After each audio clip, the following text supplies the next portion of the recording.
Today's topic really exemplifies what we're trying to do with the Casework Navigator program, taking the skills we all have as caseworkers and expanding them with insights from other fields.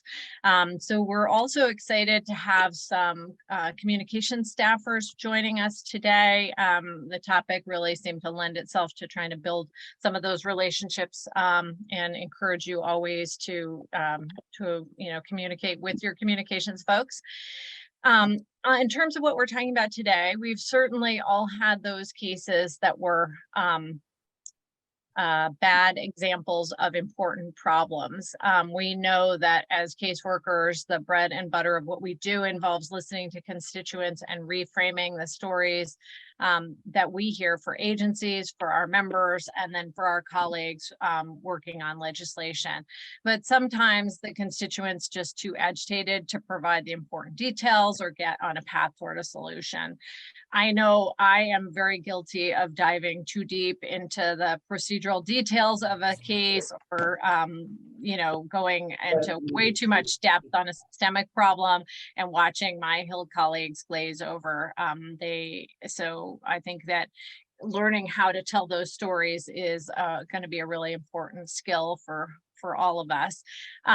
Today's session is part of a two-part series on storytelling. In this session, we're going to take lessons from the Moth-style storytelling to consider what makes a compelling story, what storytelling can teach us about listening. And we'll learn how practicing the skills of a good story listener or coach can help ground and de-escalate constituents. And finally, we're going to explore how these stories can help build support for policy change. So part two will be, which is in 2 weeks, we'll be diving deeper into storytelling for policy impact with more opportunity for practice. And if you've attended some of our other seminars, you'll notice that today's session is designed to be a little bit more interactive. We're excited to see you, and we'll be using some breakout rooms for some of the portions. Please do what's comfortable for you. We also will have the chat going. If you have questions or other issues, technical issues, we're happy to try to help. And we're very pleased to have Susanne Schmidt joining us today from Sue Schmidt Stories. Sue is a comedic storyteller, producer, and teaching artist whose work has been featured on NPR, HBO's Inspiration Room, and CBS Sunday, and she's currently a Story Slam producer for The Moth. And if that wasn't enough, what's great is that in addition to her storytelling, Sue is a licensed clinical mental health counselor, a faculty member of Northern Vermont University's graduate program in clinical mental health, and she's served in leadership roles in the state of Vermont's Agency of Human Services, Department of Mental Health, and court systems. So she really gets the challenges that we're dealing with daily and the importance of the work that you all do.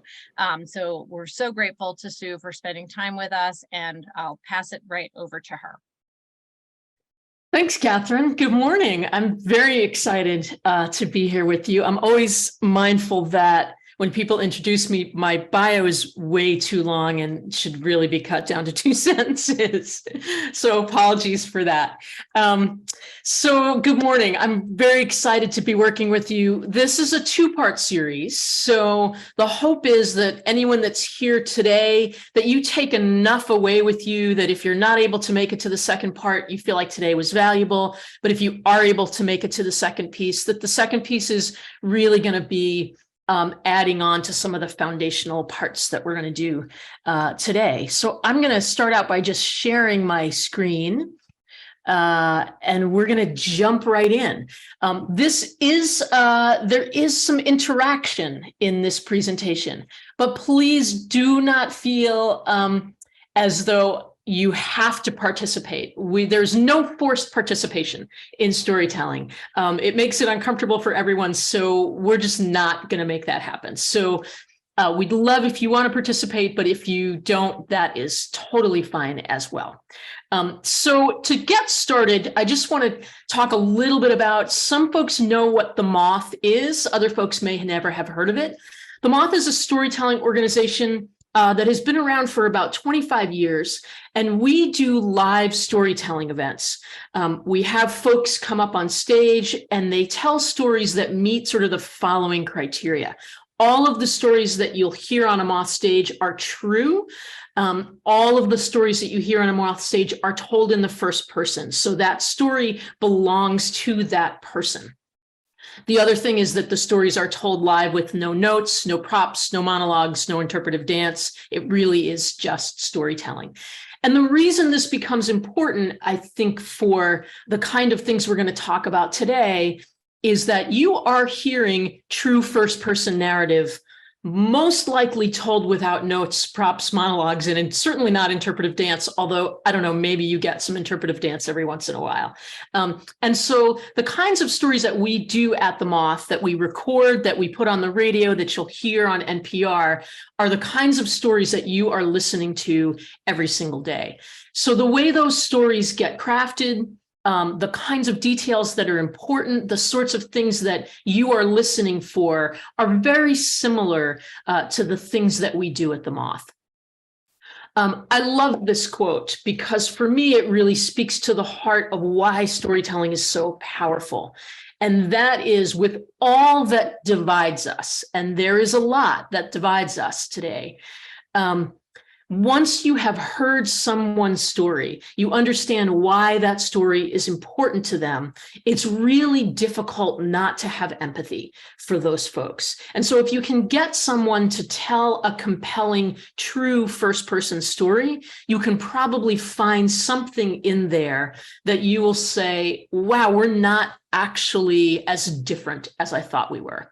And so storytelling can be a very powerful therapeutic tool, not just for the person telling the story, but for the person listening to the story. Couple of principles I always talk about when I am working with folks, which is first and foremost, do no harm. Stories can be harmful. And so when you are listening to a story, when you're telling a story, I always encourage people, try to find the places where story emphasizes respect, emphasizes compassion, emphasizes care, and really bring those pieces forward. Respecting the responsibility that you have as a listener as well as a coach. It's hard to listen to difficult stories day in and day out. That can really, I mean, I think of the work that you do as sort of, you are a sponge and people are just literally wringing out their pain and grief and suffering onto you. And you're absorbing that.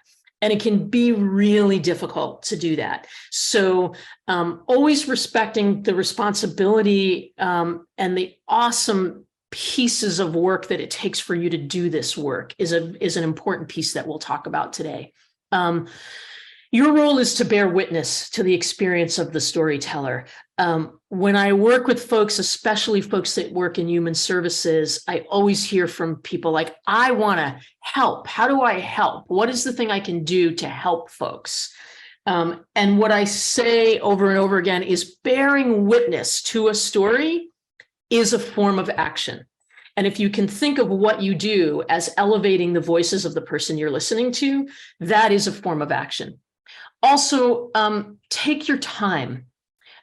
You're not going to get everything that a person has to tell you. More often than not, you're going to get someone that's agitated, that's angry, that's upset, and you're listening for, okay, what are the pieces that can be action steps?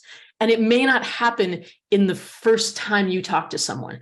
And so that ability to be patient and to understand everything they're telling you has some hidden meaning and is important in some way, but it might not click the boxes. It might not check the boxes that you need to check in order for you to feel like, okay, I've got all of the information that I need in order to do something with this story.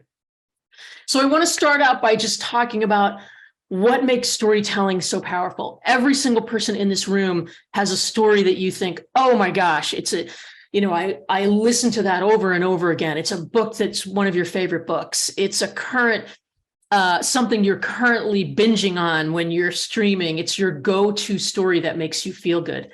And there's a reason for that. There's some elements that make storytelling really powerful.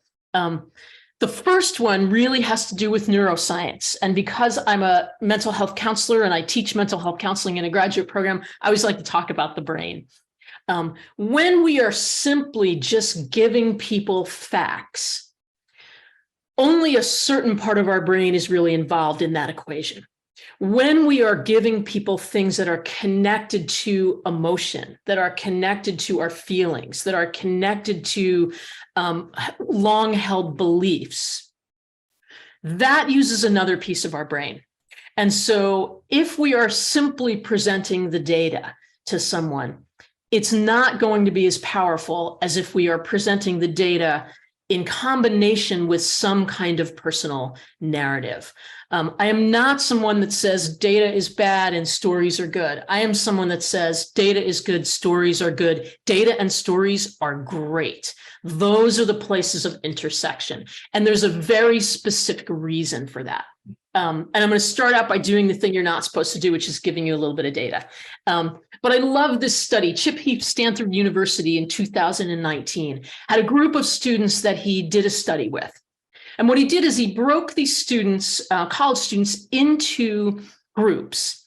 And he said, you are going to be given 10 minutes to prepare some kind of topical 1-minute presentation, something that's happening right now in the world. You can use whatever resources you have. Either that can be personal story, or you can go ahead and Google whatever you want to find. Come up with a 1-minute presentation and then give that presentation to the other students in your group. Broke all the students up. Out of 10 students, only 1 student on average in each group told a story. The other 9 presents data. The presentations are over. He brings students back and he asks them 2 quite simple questions. The first one is, which presentations gave the most important information?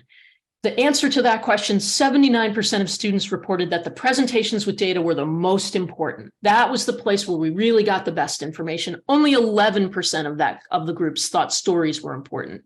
But then when he said dig deeper and recall something that you learned from the presentation, only 5% of the students in the room could recall any of the presentations about data. 63% were able to recall pretty significant pieces of stories that were shared. And the point being, we just remember stories much more easily than we remember what we do when we talk about data. And so I want to have a very practical way of looking at this. And so I'm going to ask you to break into groups. We're going to put you in groups of about maybe anywhere from 2 to 4 people apiece. And we're just going to take a very quick minute. And I want you to ask and answer this question. What do you do for work? Take a second to introduce yourself, but specifically, what do you do? If someone comes up to you on the street and says, hey, what do you do? How do you describe what you do to someone in the world? And I want you to just, again, take a couple of minutes, not more than a minute or so apiece, and have that conversation. And then we're going to come back together as a large group, and we're going to talk about what just happened in your brain when that happened. All right, I think we are all back. Well done. This is a very efficient group. Love that. So what I asked you to do was to basically, what do you do for work and how do you describe that work to other folks? And so let's just talk a little bit about what was going on in your brain. That's basically a data point. Here's what I do. Here's where I do it. Those are fairly simple questions to ask and answer, and they're basic data points. And so what happens in our brain when we are asking and answering those questions is really there's 2 parts of our brain that are involved in that equation. One is called the Broca's area, and one is called the Wernicke's area. And what these do is the Broca's area is really sort of bringing in information, sort of helping with listening. And then the Wernicke's area is helping to comprehend, what do I know about that? When someone says I work in this particular role, what's my experience of that? And we're putting those pieces of information together. But that's really the only pieces of your brain that are involved in that kind of data exchange. So now I'm going to ask you to answer a slightly more difficult question. And we're going to put you back into groups. And I'm going to ask you to answer and ask this question. When was the moment you realized your passion for this? Now, if you are currently in a job that you have no passion whatsoever for, be mindful of who is in your group, because it may be somebody who is your supervisor, or it may be someone else who would feel really sad if you said, this is passionless work and I hate it and I wish I was doing something else. So just be mindful of that. But I'm guessing most of you have passion for your work. It's why you do it. But what I really want you to get to is, when was the moment that you thought, I want to go into some form of politics. I want to go into some kind of human services where I am interacting with people and helping to make the world a better place. Were you 10? Were you in college? Was this something you came to much later in life? What was that moment, that aha moment where you went, oh, I think this is my calling. I think this is my place. This is where I am in the world. And again, try to dig as deep as you can.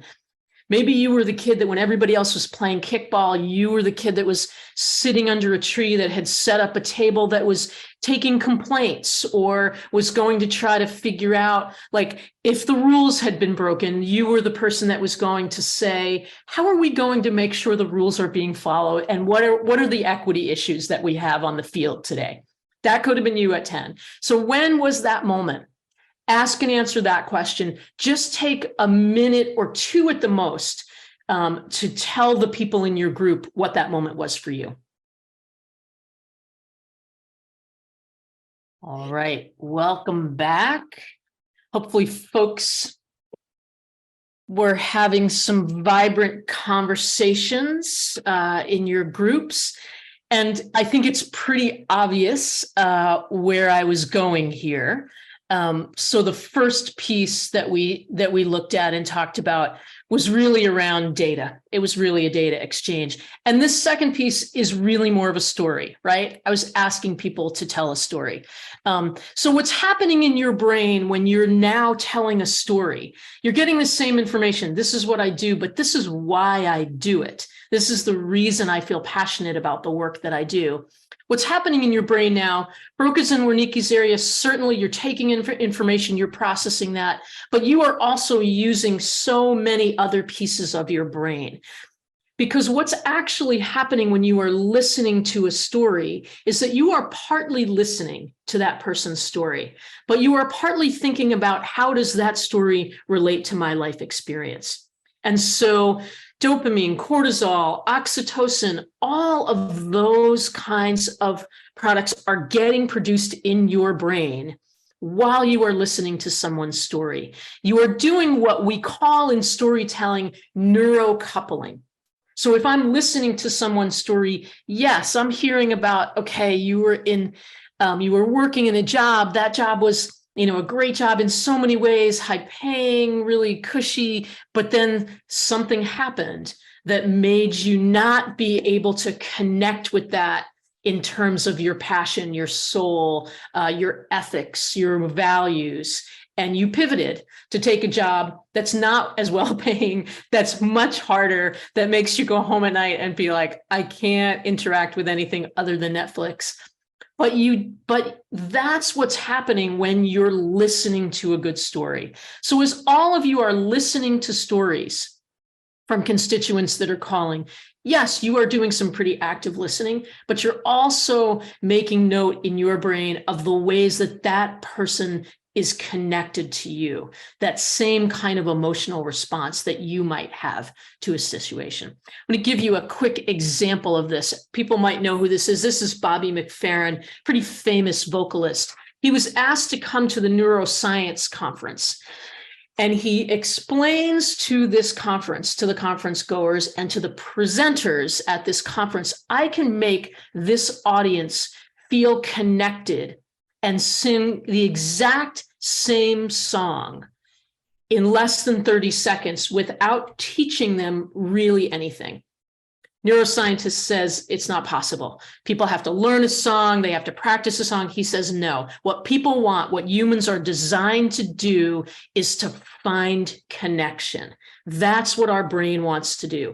If we can't find connection, it makes us uncomfortable. Once we find a connection, we instantly feel what that other person feels. So this is just a great quick example of neural coupling.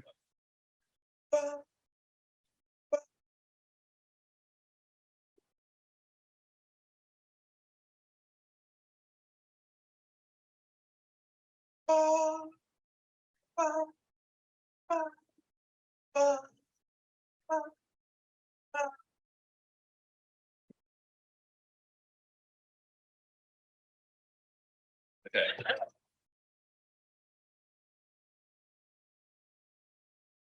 If he had gone down in a note, they would have sung a lower note.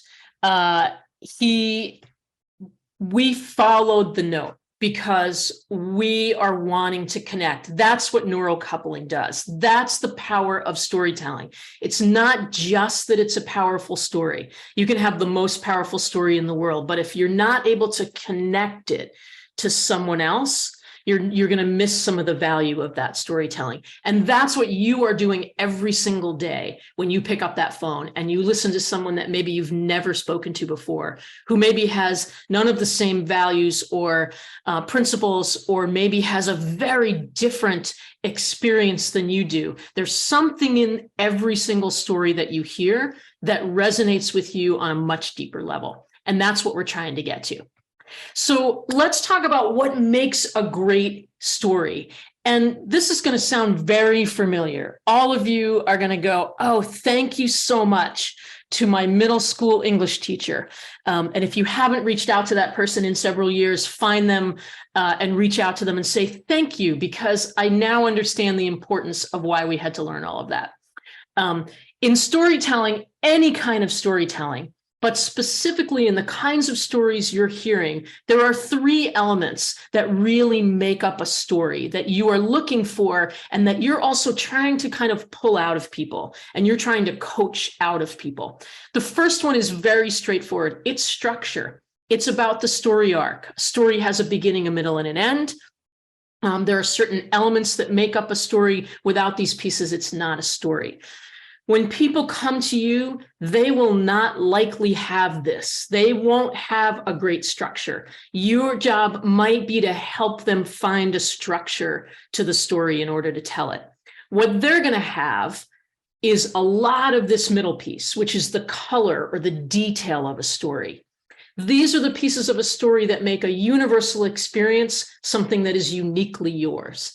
If I asked folks, how many of you know how to drive? Probably a high proportion of folks in the room would raise your hand. If I asked you to tell me about the first time you drove, I would get wildly different experiences. And I guarantee somebody in this room is going to say, this was the moment that I felt like I brought my mother to the verge of a nervous breakdown, the closest she's ever been, when I hit the neighbor's fence and she said, I'm not going to do this. I can't teach you how to drive anymore. So everybody will have some very unique experience of that very universal piece. This is why culture and history matter so much in a story.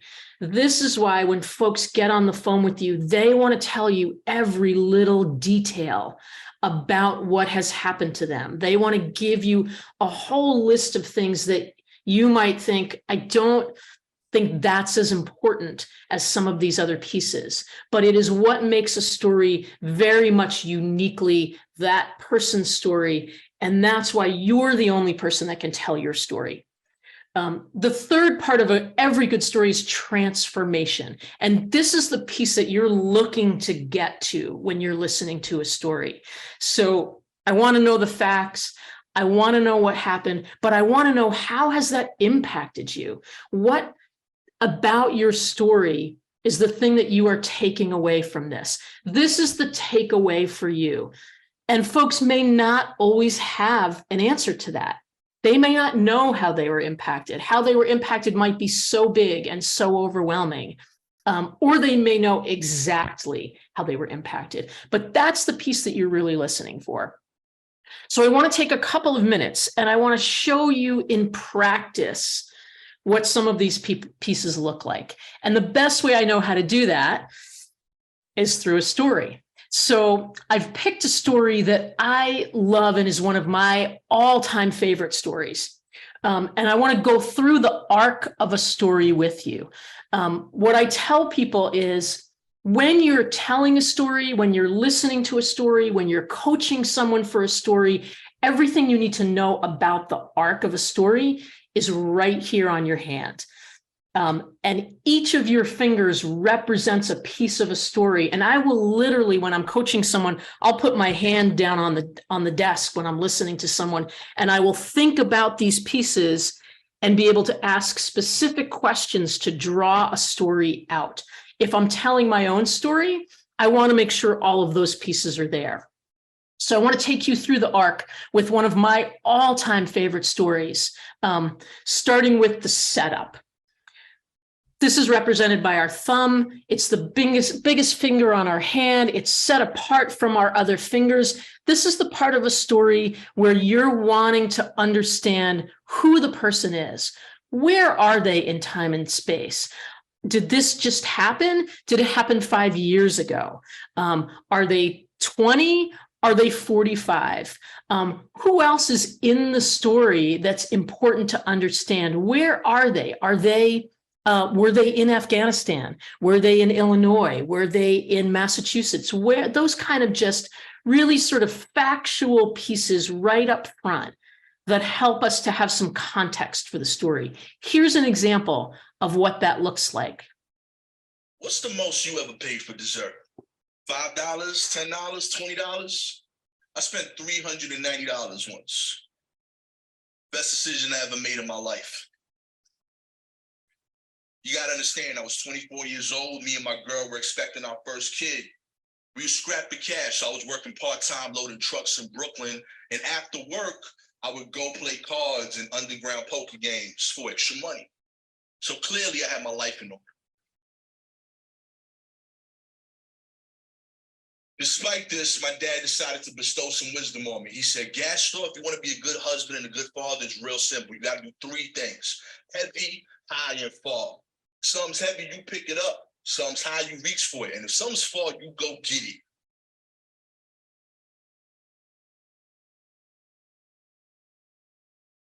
So that's the first part of the story. That's the setup. That tells us who he is. That was only about a minute long, but we know who he is. We know where he is in time and space. We know he's married. He's about to become a father for the first time. We know that he thinks his life might not be in the order that it needs to be in order to really do a good job of that. But that's what you're looking for. When you're working with someone, you want to know those pieces right up front. How old were you? Where were you? Tell me a little bit about what was going on for you when that was happening, if you can, if you're able to do that. The second piece of our story comes to our second finger, the pointer finger. What's the point? What does the person want? And why do they want this? Sometimes folks are able to just tell you that right off the bat. Sometimes they're not. But again, knowing what someone wants and why they want it is a really important piece of a story. If you are telling a story, if you're relaying something from someone, this is the piece of the story where your listeners actually start to become emotionally involved with you. I talk about this as the part of the story where your listeners start to really pay attention and fall in love with you in some way. They don't have to want what you want. You can want something very different than what they want, but if they understand why you want it, that's the point where you are building empathy with folks. Let me go back to our story and you can see the example of this. I was excited. My wife was pregnant, figured she's gonna have cravings. I'm gonna get a chance to put this into action. Unfortunately, she only had one craving: Applebee's Maple Butter Blondie. For those of you that haven't had it, it's magical. Scoop of vanilla ice cream on top of a warm blondie, walnut chunks, caramel, and maple butter syrup sprinkled on top is fantastic. If you're over the age of 30 and you haven't had one, I have to question your life choices. Problem was, I worked evenings, loading the trucks. I would get out 9:30, 10 o'clock most days. All the Applebee's in Brooklyn closed at 10, kitchen closed at 9:30. So if my wife had this craving, I couldn't do anything about it until the weekends. All her friends knew about this too. So when a new Applebee's opened in Fresh Meadows, Queens, and they closed at 11 o'clock, I got 7 text messages from her friends, all telling me, gas store, next time she wants this, you can make it happen. So now that we've seen the desire, I was excited. oh, sorry, we know what he wants. I don't mean to offend anybody. I hope this doesn't offend anybody, but it's a very important piece in storytelling. So again, now we know who he is.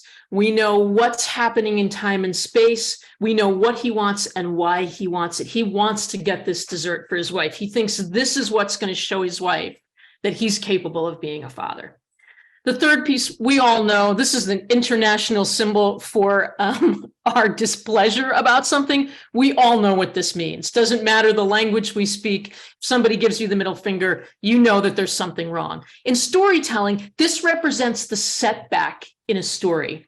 So this is the piece of the story where someone says, this is who I am, this is what I want, and this is what is getting in the way. As a story listener, as a story coach, you're going to hear a lot about this when you're listening to stories, right? People are always able to say, this is why I can't get this thing, because I can't get anybody to call me back, or something has lapsed, or I don't have the benefits that I should have, and I am a veteran and I'm not getting the treatment or the care that I need. So the setback is a really important part of the story, and it's a very important part for the listener in terms of understanding, okay, now I know what the issue is. So let's take a listen to what he sets up here. I was armed with power now. Excited, because the next week I had my chance. I got a text message as soon as I walk out the building for work. I see it on my phone. Gas store, I had a rough day. But you know what can make it better? Walnut chunks and maple butter syrup. I went into action. I got on my phone. I called the Applebee's in Fresh Meadows. Hi, this is Stephanie from Applebee's. Hi, Stephanie. My name is Gaston Almonte, and I mean business. I need a maple butter blondie. I'm going to be there in 15 minutes. She said, cool. She hung up the phone. Applebee's is 20 minutes away. So needless to say, my driving was inspired. Show up to the Applebee's. She has my maple butter blondie ready. Maple butter blondie is $5.99. New York taxes a ripoff, but it's $6.53. I give her $10 even to cover the tip. I'm out the door. I'm inside the car. I'm looking at the time. I'm like, yo, this is easy. Now I'm on the Jackie Robinson Parkway in Brooklyn. I'm doing 80 on the 45. I get pulled over by the cops. Cop comes out the car, he comes over. What's the emergency, man? What's going on? I'm like, man, my wife had a craving. She's pregnant. I'm trying to make dreams come true.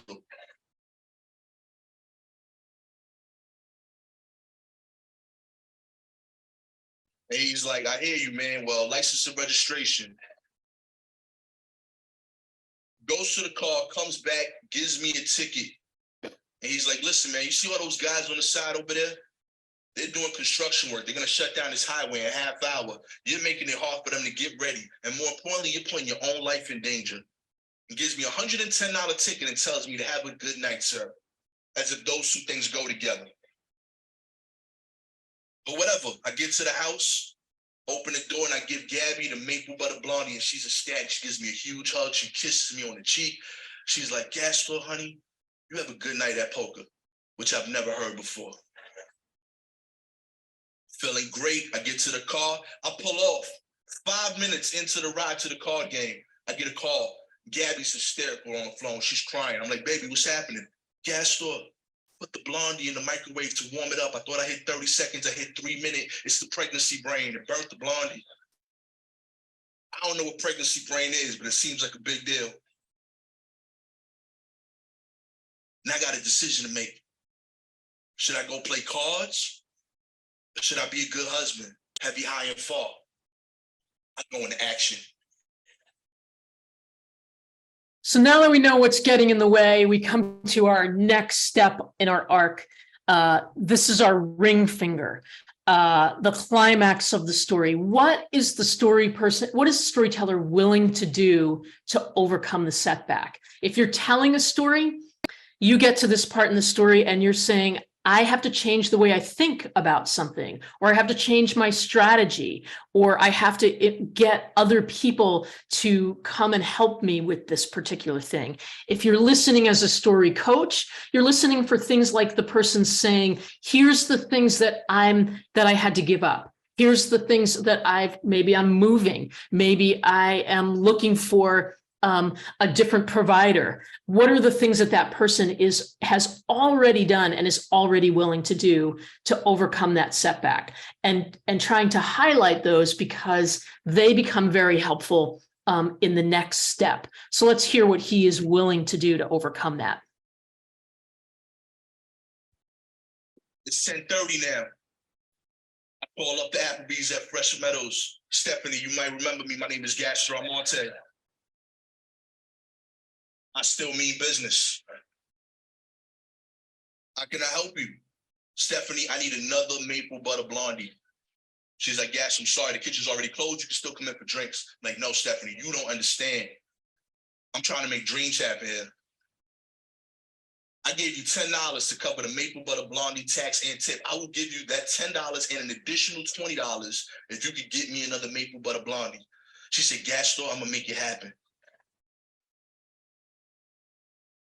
I said, Stephanie, you a team player. I get in the car. I'm driving off. I'm doing 80 on the 45 on the Jackie Robinson. I get pulled over a second time. I see the cop come out the car. It's the same cop. First time he was courteous, you know. He asked me what was the emergency. This time he was angry. Before I could even say anything, he's like, license and registration. Gives me my second $110 ticket and tells me to have a good night, sir. I get to the Applebee's, it's 11:10, they closed. I call inside, I'm like, yo, what's going on? They're like, sorry, we're closed, sir. I'm like, Stephanie,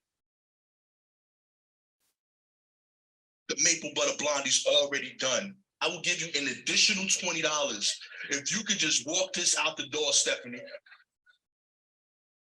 She said, I got you.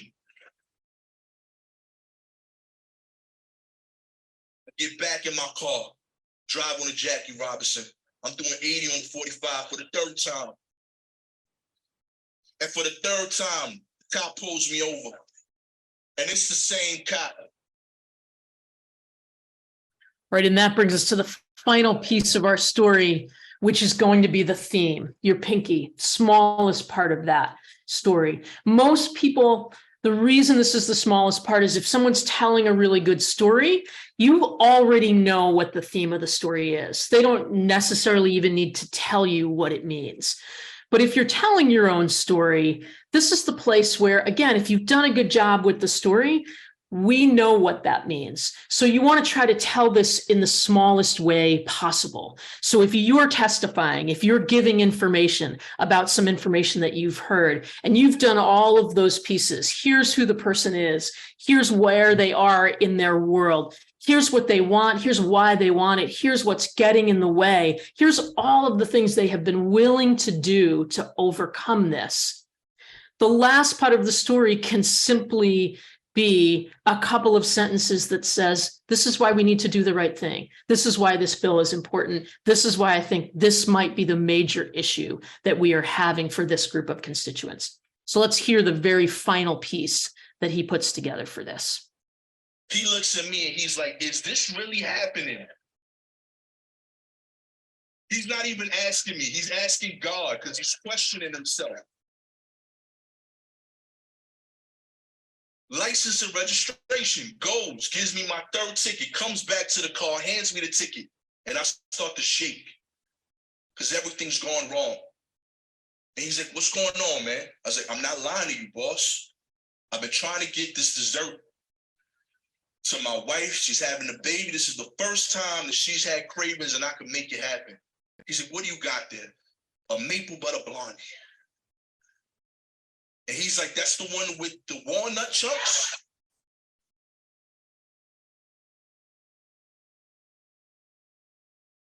I'm like, yeah, man.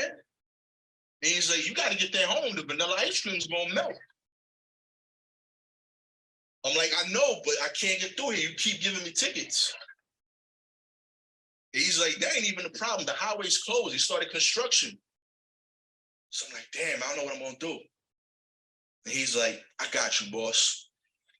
He gets in his car, turns on the sirens, and escorts me through the construction site. Rolls down his window when we get to the end of the highway, looks at me, shouts out through his car window, hey, boss, you be safe out there. You have a good night, sir. Lets me drive to the house. I open up the door.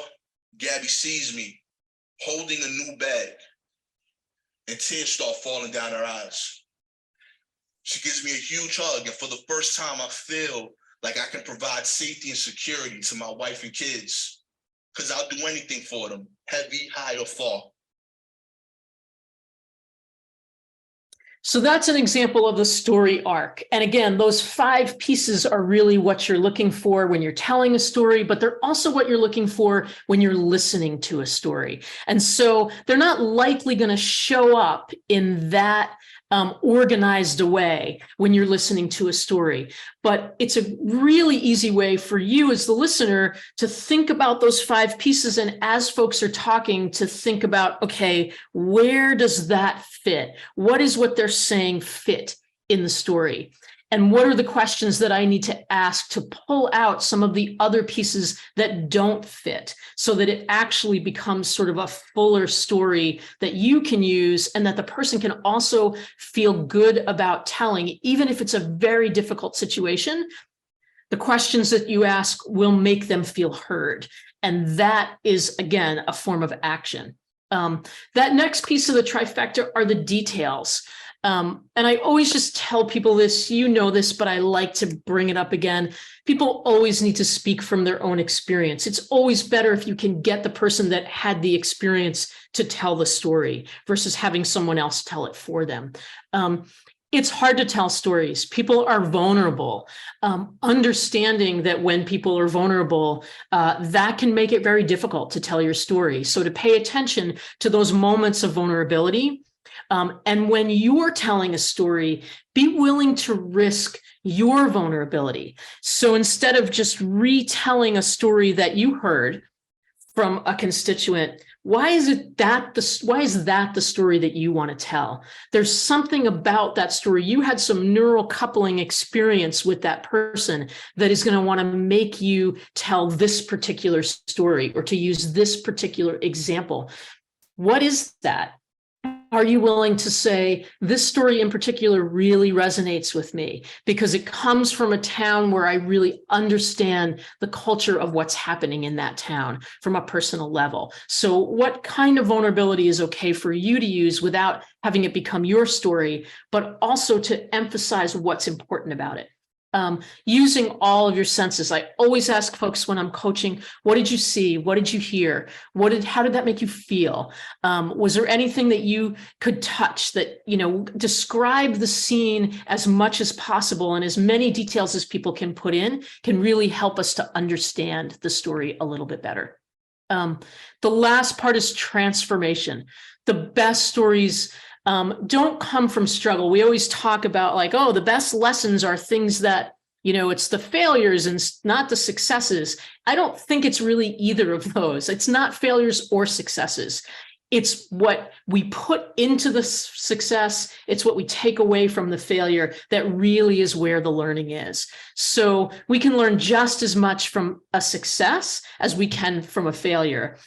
If we look at the pieces that are wrapped around that success and that failure, that's really where the learning comes from. So what's some takeaways? And then I want to just have a couple of minutes for questions. Again, consider using a true first-person story when you're teaching, you're mentoring, you're supervising with your own team. How can your personal experience help to navigate? If there's someone in your workspace that's new, that's struggling, how can you use your own first-person story to sort of help them navigate that experience? testifying, advocating, elevating lesser heard voices, consider using a story with the data points. The data points are important. We had 17 phone calls from this explaining this piece of difficulty. But if you can pull one story out of those data points, it will make that information much more real. Encouraging people that you see that you're working with to tell their stories, and remembering that it could be a slow process for some people, but every piece of information that they're giving you has some important coded information in it. And sometimes it takes some time to sort of pull through those and not necessarily dismiss the pieces we don't think are important, but to just put them in one of those 5 buckets and then come back to them later to say, okay, this is a very important part of what the person wants. It just isn't clear in the way that they're saying it. Next time we meet, we're going to talk about using all of this arc. How do you do that to coach and support others? How do you edit people's information, making sure you're keeping the most important elements? And how do you help storytellers heal from a traumatic experience, understanding that you're not going to be able to provide them what they need, that really what they don't understand that they need is to be heard. And sometimes, again, that act of really, truly, deeply listening to someone's story, asking the right questions, can actually be an act of service. And so how do we connect those pieces a little bit more? Whew, okay, made it. Sue, that was just incredible. I know there's a ton to chew on, and so we are extremely lucky that you've generously offered to spend more time with us in the part 2 session in July. So for folks that are interested in doing that, that'll be July 12th, and you're welcome to invite your friends and colleagues to join, even if they weren't able to come today. I did want to just mention that Sue has a great website, SueSchmidtStories.com, where you can watch some of her storytelling. And then we also have another sort of related topic coming up on July 28th, which is a session on burnout and self-care with the Short Center. As a reminder, you can find videos of previous webinars on our popvox.org website. And if you have any questions or comments, please email us at casework@popvox.org. Again, Sue, can't thank you enough for spending time. And I'm so glad that so many folks were willing to share their own stories today. Thank you.